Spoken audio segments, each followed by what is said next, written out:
Abonnés de la MAC TV, chers apprenants, je vous dis bonjour.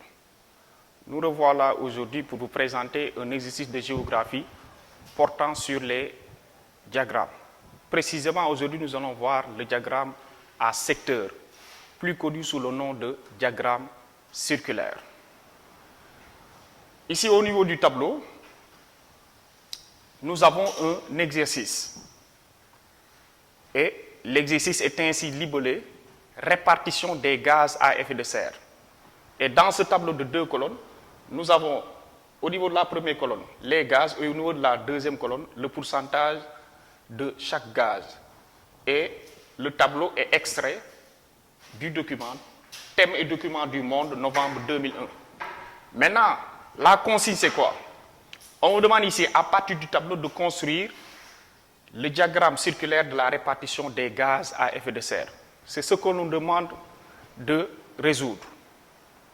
Mais il faudrait comprendre que pour tracer un diagramme circulaire, il faudrait au préalable calculer les parts. Si on a effectivement dans le tableau, si on a des éléments en valeur absolue, on les convertit en valeur relative, c'est-à-dire en pourcentage, puis en degrés. Mais si on observe ce tableau, on se rend compte que les éléments que nous avons ici sont en valeur relative, c'est-à-dire en pourcentage. Donc, sans plus tarder, nous allons convertir ces valeurs en degrés. Donc, nous allons résoudre cet exercice.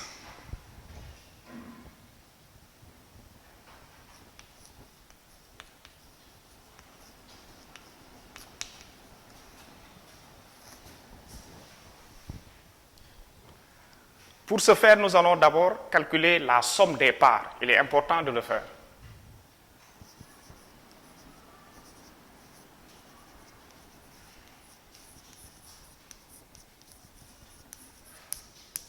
Parce qu'au niveau du tableau, on se rend compte qu'on ne l'a pas donné. On ne l'a pas donné ici le total des parts. C'est ce que nous allons d'abord calculer.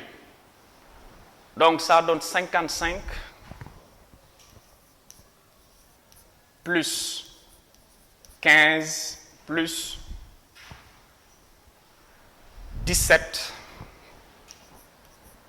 plus 6 plus 7. Ça donne combien? 100%. Donc, on se retrouve avec 100%. Cela veut dire quoi? Si on applique la règle de 3, puisqu'il s'agit d'un diagramme circulaire, nous allons dire ceci. 100% représente 360 degrés. Maintenant, pour calculer la part du CO2, que nous avons ici, ce que nous allons faire, c'est très simple. Puisque la valeur du CO2 représente 55, donc pour calculer la part du CO2, c'est très simple. Nous allons appliquer la règle de 3, c'est-à-dire 55 multiplié par 360 sur 100. C'est ce que nous allons faire aussi pour les autres gaz.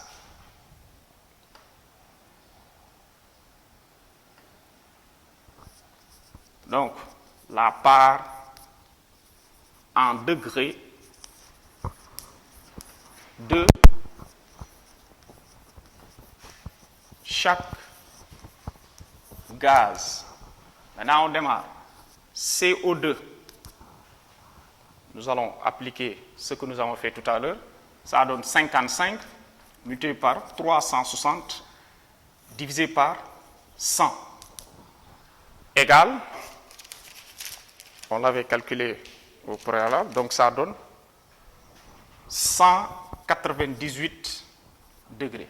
Et on encadre. Pour le méthane, on va faire de même. C'est 15, la valeur du méthane, multiplié par 360 divisé par 100. On trouve 54 degrés. Pour le CFC, le chlorofluorocarbone, ça donne 17 multiplié par 360 divisé par 100. Et nous avons comme résultat 61,2 degrés. Et on encadre. Et pour l'oxyde nitreux,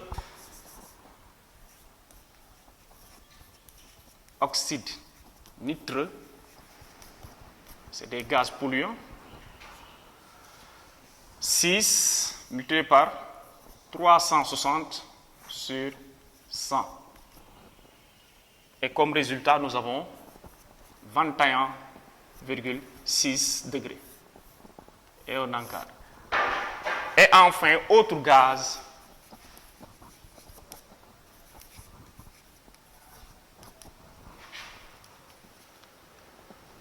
c'est 7 multiplié par 360 sur 100. Ça donne 25,2 degrés. Et on encadre. Voilà la valeur de chaque gaz en degrés. Et maintenant, ce que l'on conseille aux enfants avant de tracer le cercle, il faudrait au préalable faire une vérification. Comment on procède pour la vérification? On fait le cumul de tous ces résultats. Si on se retrouve avec un chiffre, comme résultat 360 degrés, là l'élève devrait se dire qu'il a trouvé. Si l'élève se retrouve avec un résultat supérieur ou égal à 379, cela veut dire qu'il y a une petite marge d'erreur. Là aussi, l'élève a trouvé. Maintenant, si l'élève trouve un résultat qui est inférieur à 379 degrés ou bien supérieur à 360 degrés, là, l'élève se dit qu'effectivement, il a fait une erreur. Donc, cela veut dire que c'est un exercice qui permet ici à l'enfant de vérifier s'il a réellement trouvé ou non. Donc, ici, on a la possibilité de voir si effectivement on a trouvé avant de tracer effectivement le cercle.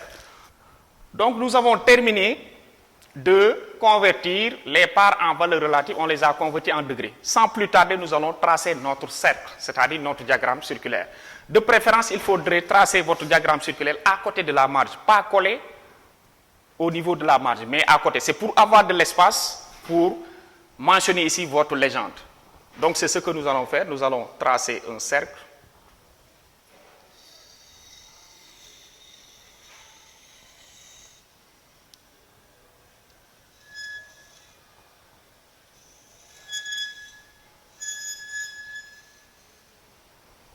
C'est fait. Donc, il nous faut ces deux matériels de géométrie, un compas et un rapporteur. Nous avons donc tracé notre cercle. Là, nous avons le centre du cercle. Il faudrait donc qu'on représente un rayon quelconque. Le rayon peut être représenté ici, là ou bien n'importe où. Maintenant, nous avons choisi de représenter ici notre rayon. C'est fait. À partir de ce rayon, nous allons représenter le premier angle, c'est-à-dire le CO2, 198 degrés pour le CO2. C'est très simple. Nous avons ici deux options, parce qu'on se rend compte qu'au niveau du rapporteur, la dernière mesure, c'est 180 degrés. Soit on représente 180 degrés et après on y ajoute 18 degrés. Mais on a ici un petit astuce qu'on peut utiliser ici pour pouvoir représenter la part en degrés du CO2. Qu'est-ce que nous allons faire? Nous allons faire l'inverse. C'est-à-dire nous allons démarrer par autre gaz et la partie restante va représenter le CO2. Donc on démarre par autre gaz, 25,2 degrés. On pose donc le centre du rapporteur au centre du cercle et on l'oriente par rapport au rayon que nous avons tout à l'heure choisi. Donc on va représenter ici 25,2. On regarde ici 0, 10, 20, 25 et 25,2, c'est là.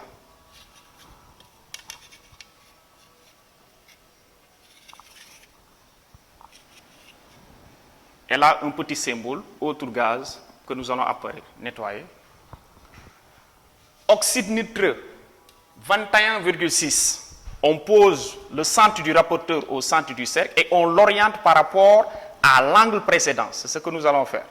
Centre du rapporteur posé au centre du cercle et on l'oriente par rapport au à l'angle précédent.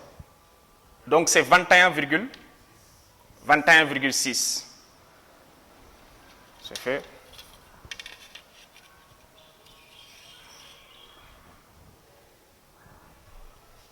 Donc ça, c'est pour oxyde nitreux. Le CFC, 61,2. Centre du rapporteur posé au centre du cercle et on l'oriente par rapport à l'angle précédent. Donc c'est 61,2. 60, 61,2.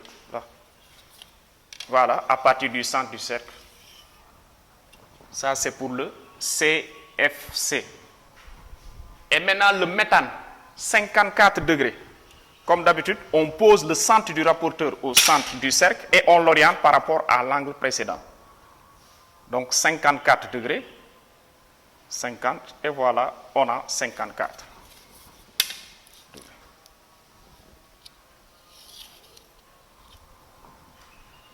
Voilà donc pour le méthane. Et maintenant, c'est très simple. Cela veut dire quoi? La partie restante représente le CO2.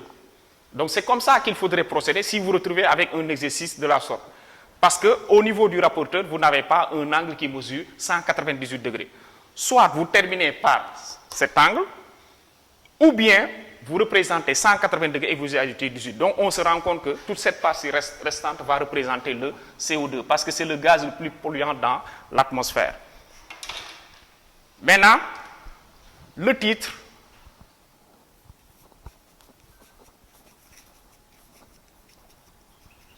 diagramme circulaire de la répartition des gaz à effet de serre. Et on souligne. Il nous reste donc la dernière partie à ne pas négliger, c'est la légende, qu'on définit comme étant l'ensemble des signes conventionnels utilisés dans un graphique en vue de sa compréhension. C'est la légende qui va nous permettre de comprendre ce diagramme circulaire.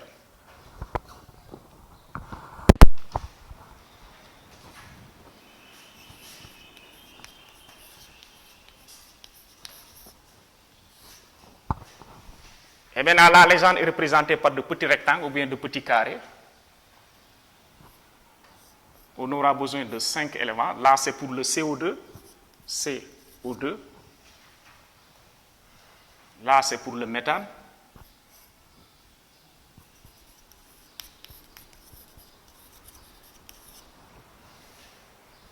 Le CFC.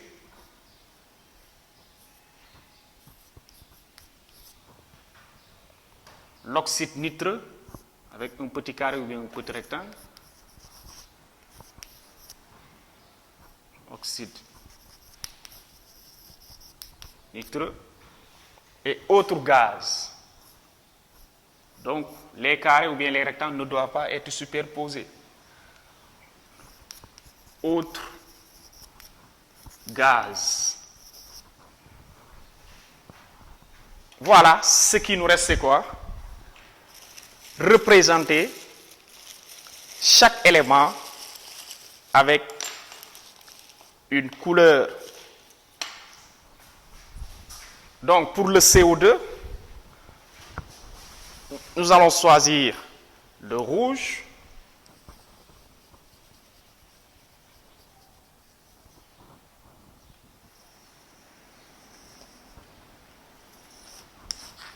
Donc, il faudrait toujours terminer par le coloriage.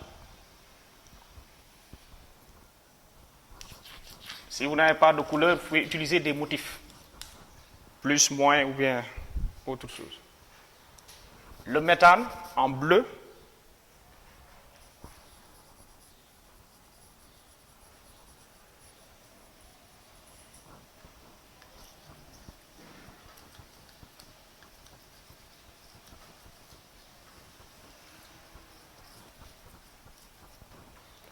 Le CFC, on peut laisser ça comme ça, sera symbolisé par le noir.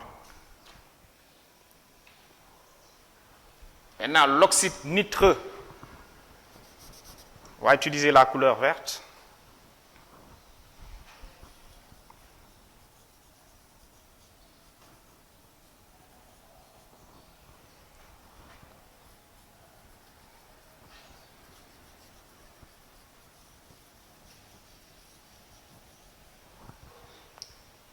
Et enfin, autre gaz qui sera symbolisé par la couleur blanche.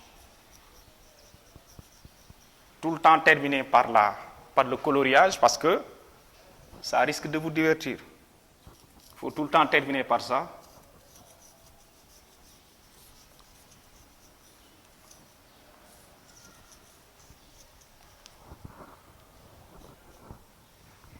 Voilà donc, nous avons terminé notre exercice du jour portant sur le diagramme circulaire. Là, vous avez l'énoncé.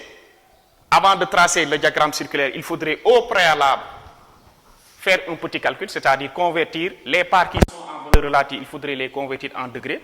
Et après, on termine en traçant effectivement un cercle plus la légende.